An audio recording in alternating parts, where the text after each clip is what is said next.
안녕하세요. 한류 외신과 해외 반응을 소개하는 한류클래스TV입니다. 오늘은 넷플릭스가 K-드라마를 견제할 수밖에 없는 이유가 통계로 나왔다는 소식과 넷플릭스를 벗어나 전 세계적으로 신드롬을 일으키고 있는 K-드라마의 프랑스 시청자 반응까지 살펴보겠습니다. 넷플릭스를 포함한 미국의 글로벌 OTT들은 모두가 똑같은 목표를 가지고 K-드라마를 집어들었습니다.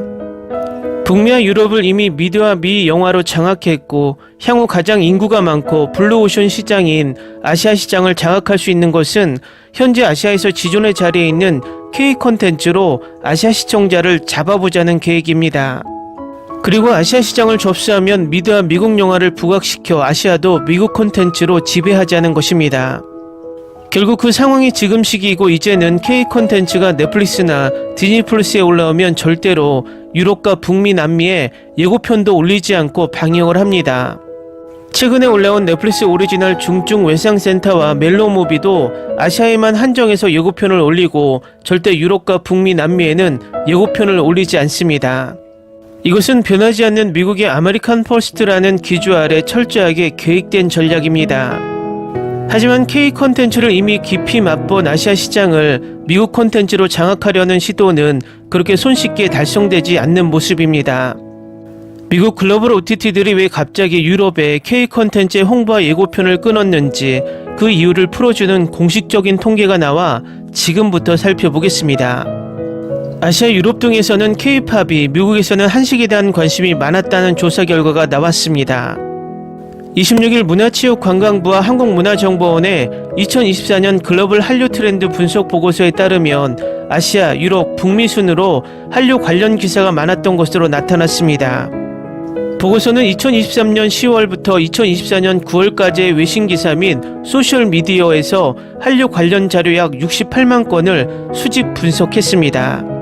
조사 결과 아시아 대륙은 모든 콘텐츠에서 평균을 웃도는 보도량을 보였으며 국가별로는 인도, 미국, 태국, 튀르키예 순으로 한국 관련 보도가 많았습니다. 한류에 대한 관심은 지역별로 다른 콘텐츠가 주목을 받았습니다. 아시아, 유럽, 중남미에서는 K-팝 관련 보도가 한류 콘텐츠 중 각각 35.4%, 25.1%, 34.9%를 차지하며 가장 많았습니다. 반면 북미, 아프리카, 오세아니아에서는 K-푸드에 대한 보도 비중이 26.7%, 38%, 30%로 가장 높아 한식에 대한 관심이 높은 모습을 보였습니다. 국가별로는 인도, 태국, 필리핀 등에서 K-팝 보도 비중이 높았으며 나이지리아, 미국, 영국 등에서는 K-푸드 관련 보도가 많았습니다. 튀르키예에서는 한국 드라마에 대한 보도가 많았으며 중국에서는 한국 영화에 대한 비중이 가장 컸습니다.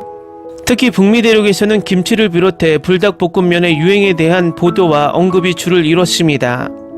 보고서는 한국 음식에 대한 주요 외신 반응을 살펴보면 김치에 대한 관심이 월등히 높았다며 김치의 효능, 김치의 날 행사 관련 기사가 꾸준히 보도됐다고 설명합니다.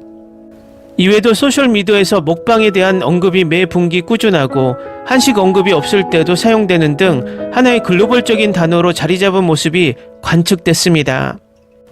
영상 콘텐츠 중에서는 파묘, 베테랑2, 범죄도시4, 콘크리트 유토피아, 오징어 게임2, 눈물의 여왕, 선지옥고 티어 등의 작품이 많은 주목을 받은 것으로 나타났습니다. 한편 한류에 대한 관심 확대에 K-푸드에 대한 수출량 역시 함께 뛰는 모양새입니다. 농림축산식품부에 따르면 지난해 K-푸드 플러스 수출액은 130억 3천만 달러로 역대 최대 실적을 기록했습니다.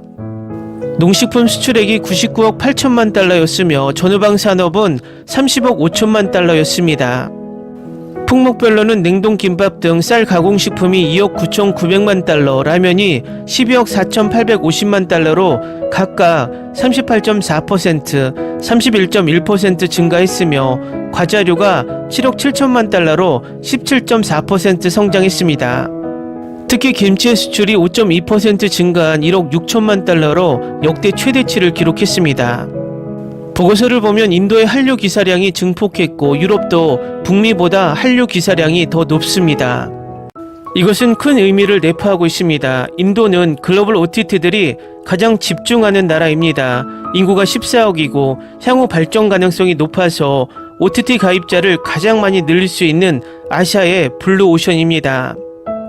그런 인도에서 한류 관련 기사를 가장 많이 낸다는 것은 한류가 지금 본격적으로 상륙하고 있다는 방증이고, 유럽도 북미보다 한류 소식을 더 많이 전한다는 것은 이제 유럽에도 한류가 정착 단계로 들어서고 있다는 증거입니다. 결국 미국 OTT들이 유럽에 K 콘텐츠 예고편조차 올리지 않는 이유는 유럽은 이미 미국 콘텐츠가 장악하고 있는 상황에서 K 콘텐츠를 더 밀어주기를 하면 자신들의 파이가 잠식당한다는 두려움 때문이라고 내피쇼를 돌려봅니다.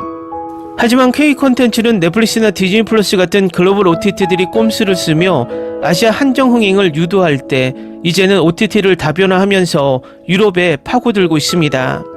그 예가 요즘 가장 인기가 있었던 스터디 그룹의 프랑스 1위, 최신 드라마 언더커버 하이스쿨 또한 프랑스 1위에 오르며 K-드라마의 저력을 보여주고 있습니다. 다음은 언더커버 하이스쿨을 시청한 프랑스 시청자 반응입니다. 이 드라마 정말 대단해요.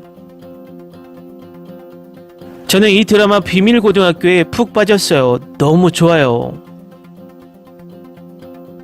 좋은 줄거리가 나오자마자 바로 봤어요. 나는 주요 주연을 좋아합니다.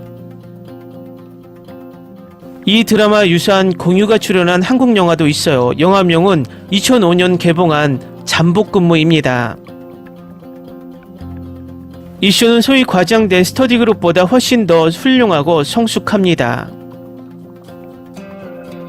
슈퍼 드라마. 나는 2화까지 2번 봤다. 복잡한 스토리이지만 재밌었어요. 모든 게 어떻게 연결될지 궁금해요. 올해는 정말 좋았어요. 이걸 보는 동안 정말 즐거웠어요. 정말 재미있고 전제도 정말 좋았어요. 금요일이 빨리 올 수 있을까요? 서강준 징계주를 다시 한번 봐야 해요. 이번 주는 왜 이렇게 느리게 가는 걸까요? 첫 두 에피소드는 꽤 재밌습니다. 액션, 학교, 코미디, 그리고 약간의 공포가 잘 섞여 있습니다. 주인공들은 흥미롭습니다. 어리석어지지 않기를 바랍니다. 아직 이르긴 하지만 이 드라마는 스터디 그룹보다 더 좋을 가능성이 있습니다. 서강준과 진기준은 각자의 역할에 훌륭하고 유머 감각도 뛰어납니다. 그런데 교장과 그녀가 숨기고 있는 것에 대해서는 예측할 수 있습니다. 내 그녀는 빌런이었습니다. 이화의 무시무시한 장면이 인상 깊었어요. 방금 첫 두 에피소드를 봤고 내 새로운 주간 집착이 시작됐다. 이거 드라마, 액션, 스릴러가 섞인 코미디는 지금 당장 필요하다고는 생각지도 못했던 이야기야. 나는 전적으로 찬성이야. 첫 두 에피소드는 재밌었고 확실히 이걸 선택해야 합니다. 지금까지 가장 새로운 드라마 중 하나입니다. 액션 코미디가 더 필요합니다. 여주인공을 좋아하는데 그녀는 항상 같은 캐릭터를 연기해요. 진기주를 위해 보고 있어요. 너무 예뻐요. 댓글 반응 잘 보셨나요? 라쿠텐 비크는 미국에 본사를 둔 일본계 글로벌 OTT입니다. 원래는 한국인 부부가 운영했던 것을 일본계 기업이 인수해서 지금은 K-드라마를 등에 업고 잘 나가고 있습니다. 우리도 빠른 시기에 국산 글로벌 OTT가 등장해서 우리 콘텐츠를 우리의 OTT로 전 세계에 서비스되길 바랍니다. 한류 클래스 TV는 한류 외신과 해외 반응을 꾸준히 쫓아가 보겠습니다. 재밌게 잘 보셨나요? 여러분의 구독, 좋아요, 댓글, 알림 설정은 콘텐츠 제작에 큰 힘이 됩니다. 그리고 항상 하시는 일마다 대박 나시고 행복하시길 바랍니다.